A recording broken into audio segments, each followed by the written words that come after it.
So there's still a debate around whether the country is in a fifth wave of COVID-19 infections, and there are also calls being made for government to review the current amended regulations.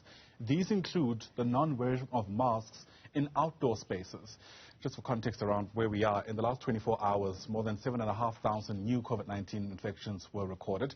So let's unpack these issues now, bring in the chairperson of the South African Medical Association, Dr Mvuyisi Mzukwa, who's with us via our video link. And Doc, it's great to have you on the program as always. Thanks for making time.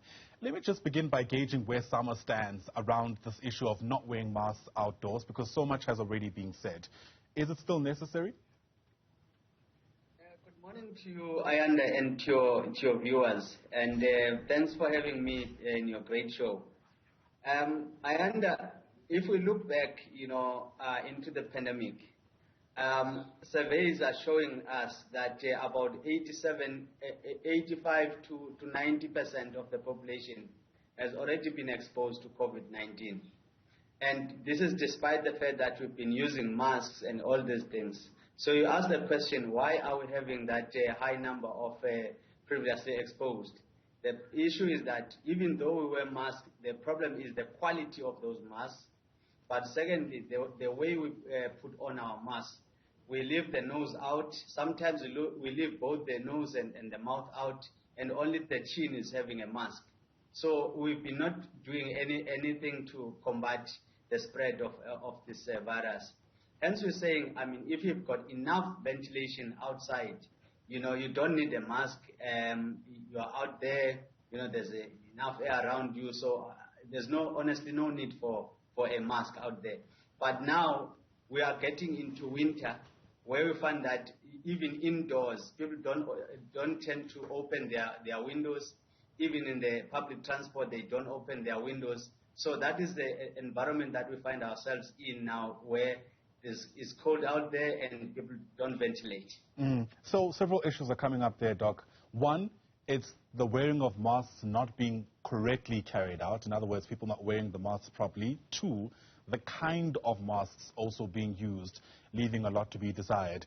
Given the culture around mask wearing in this country, is this an endeavor worth our efforts, worth the time?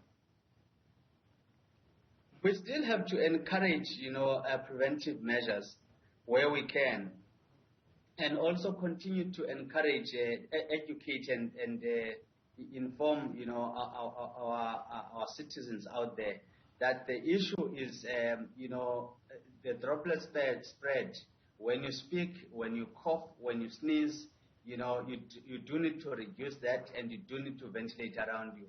But like we said, if you don't educate people, even when it comes to vaccination, people tend to be resistant. They tend to go to social media and learn other things that may not be helpful in terms of preventing the disease. So we are saying, don't stress about a mask outside, but indoors, especially if you are symptomatic, you've got to be careful, with large gatherings, people coughing and everything else. So you need to be very careful about those things.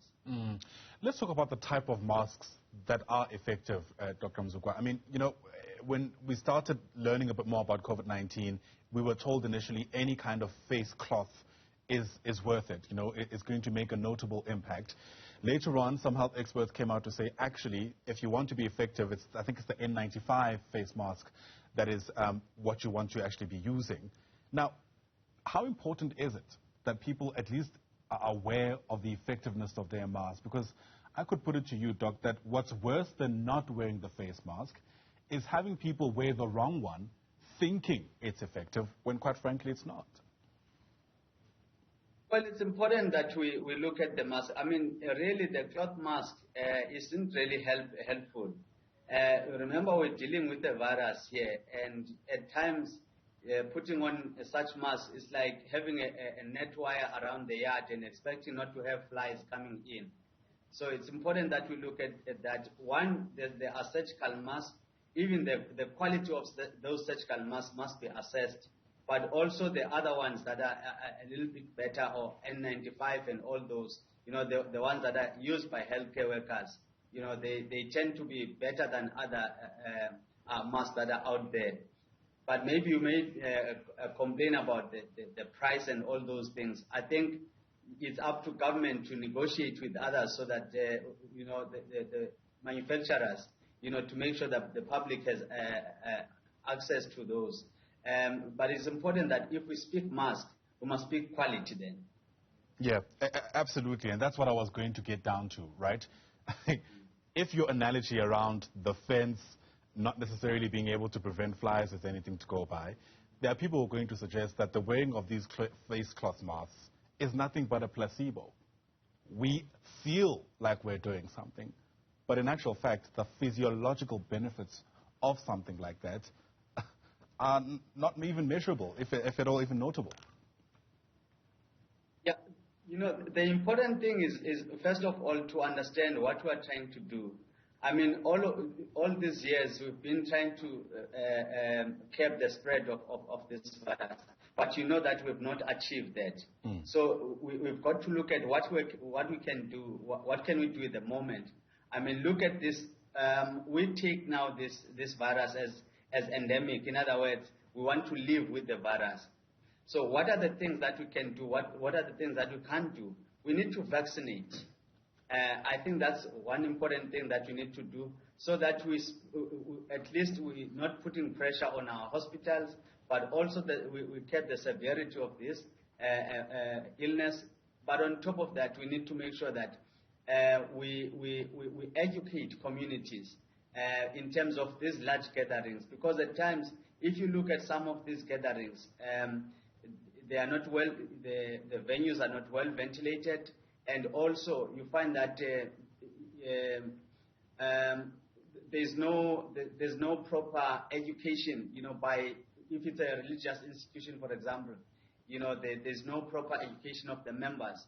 But I must commend the churches and stuff like that. They've been doing very well, I mean, in terms of following the protocols.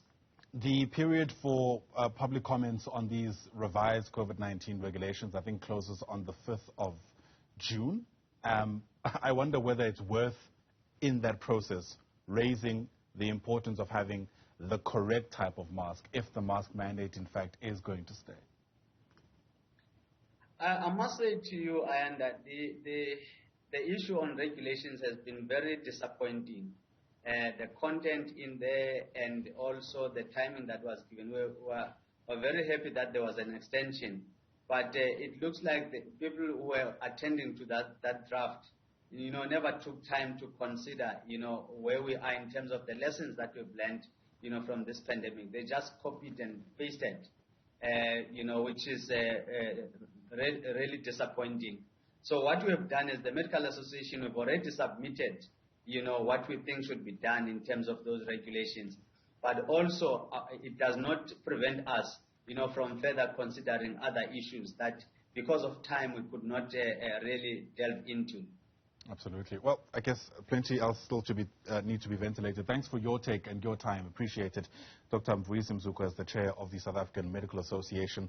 As the back and forth around these regulations continues, we'll certainly keep watching that story for you throughout the course of its development.